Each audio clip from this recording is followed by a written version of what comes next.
Français qui doit passer devant sur cet essai.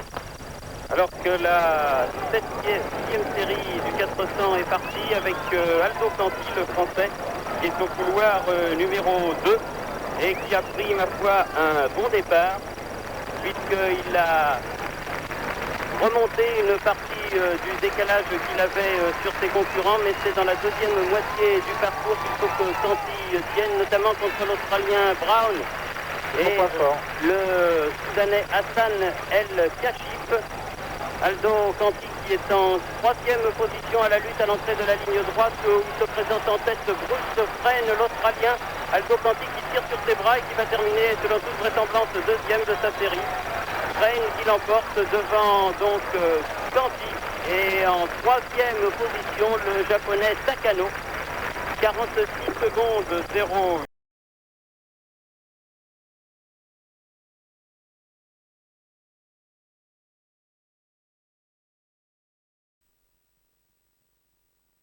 Et Philip Brown complète le plateau au couloir numéro 8. Une série relevée. Il faudra être fort pour se classer parmi les 4 premiers. Et c'est à Aldo Canti de saisir sa chance. Il le peut.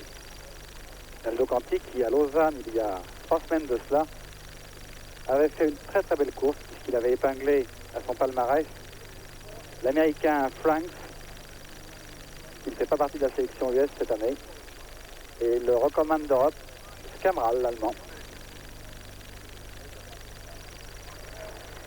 Egbounike, donc Ford, Nix sont les hommes à suivre, et il faut, pour qu'ils se qualifient, qu'Aldo Canti batte un garçon comme Brown.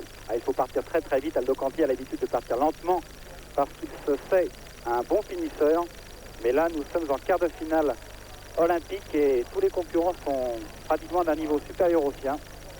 Il faudra qu'il parte très très vite, ne pas attendre 200 mètres pour commencer à accélérer.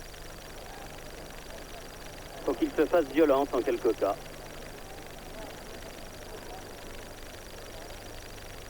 Aldo Canti donc au couloir numéro 7 avec en ligne de mire Brown, le Britannique. Et derrière lui, pour le pousser, le Suisse Marcel Arnold, un garçon de 22 ans, qui a réussi 45 secondes 94. Aldo Canti semble bien parti, mais Brown devant lui est parti plus vite encore, et le Suisse Brown revient sur le Français. Les concurrents dans la ligne droite opposée, Thunder, Nix et Egbounike, alors que tout de l'an vêtu, Ellis Ford des Barbades, qui avait fait, je vous l'ai dit tout à l'heure, grosse impression, est encore dans le coup ici. Alors que Aldo Canti va se battre pour essayer de prendre une place, ce sera difficile pour l'instant à l'entrée de la ligne droite. Il est dans le coup, alors que Nix et Egbounike sont devant avec Ford des Barbades. Aldo Canti est à la lutte avec le Suisse Arnold et il va réussir à se qualifier à la lutte. Attention au retour de l'Espagnol au couloir numéro 2. Mais non, Aldo Canti tout content à lever les bras pour une 4e place, mais une 4e place qui le qualifie pour les demi-finales du 400 mètres olympique. Bravo Aldo, bien joué, bien couru là encore.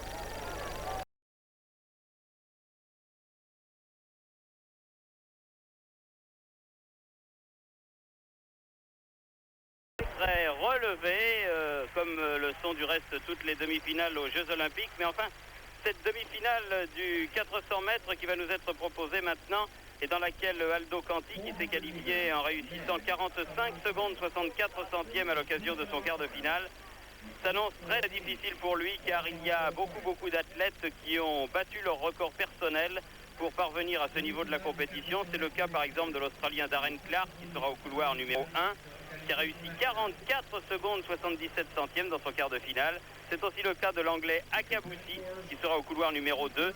Egbounike est un favori tout indiqué pour cette demi-finale. Au couloir numéro 4, nous aurons Takano, le japonais, et puis au 5, Michael Paul, le trinitéen. Au couloir numéro 6, Thunder Nix, l'américain. Au couloir numéro 7, Alonzo Bebers, un autre américain. Et tout à fait à l'extérieur, au couloir numéro 8, donc, Aldo Canti qui va devoir courir, comme l'on dit, en aveugle. Mais c'est plutôt, je crois, une bonne chose pour lui, parce que comme il a l'habitude de partir assez lentement, et bien là, n'ayant personne devant lui, il ne pourra pas calculer un petit peu ses efforts et il devra tout de suite donner le maximum. Comme on dit Jean-Michel Bello, partir vite et essayer de continuer plus vite encore après la mi-course. Absolument. Non mais c'est vrai, votre remarque est juste, Thierry. Dans la mesure où Aldo Conti a l'habitude de courir, d'accélérer à partir de 200 mètres et de considérer qu'un 400 se fait à partir du 200, eh bien pour une fois il va devoir courir un petit peu seul, sans regarder derrière lui, et il devra faire la course tout seul, ce qui est peut-être soit un avantage, ou bien soit ça peut être un piège également. De toute façon, juste derrière lui au couloir numéro 7, ça n'est pas n'importe qui, c'est l'américain Babert qui a fait passer à l'occasion des quarts de finale de ces Jeux Olympiques son record personnel de 44 secondes 86 centièmes à 44,75. Et il est certain que ce Babert et Nix aussi qui est au couloir numéro 6 vont arriver très très vite sur le français. Et que, ma foi, il devra se battre, mais je l'avoue, je crains que cette demi-finale soit un petit peu trop relevée pour lui. Mauvais départ de Aldo Conti qui restait un petit peu dans ses startings, mais qui là se reprend bien et qui est bien parti. Poursuivi donc par Babert. Celui qui est le mieux parti, c'est le Trinitéen Michael Paul au couloir numéro 4, alors que l'Australien Darren Clark à la corde est bien parti et que Aldo Conti effectue un bon parcours. Il est dans le coup toujours aux 200 mètres. Mais ça revient très très vite derrière lui avec Michael Paul et dans sa roue Nix et Babert, les deux Américains qui passent le français. Paul rentre en tête dans la ligne droite avec Darren Clark à la corde, avec également au couloir numéro 3 Ekbunike. Il va y avoir de l'Américain éliminé si ça continue. Non, ils s'en sortent bien. C'est le Trinitéen Paul qui fait les frais de l'opération. Et de l'arrivée d'Ekbunike, 45 secondes 16. Ekbunike, le Nigérian, Darren Clark et les deux Américains, Nix et Babert, qualifiés pour la finale.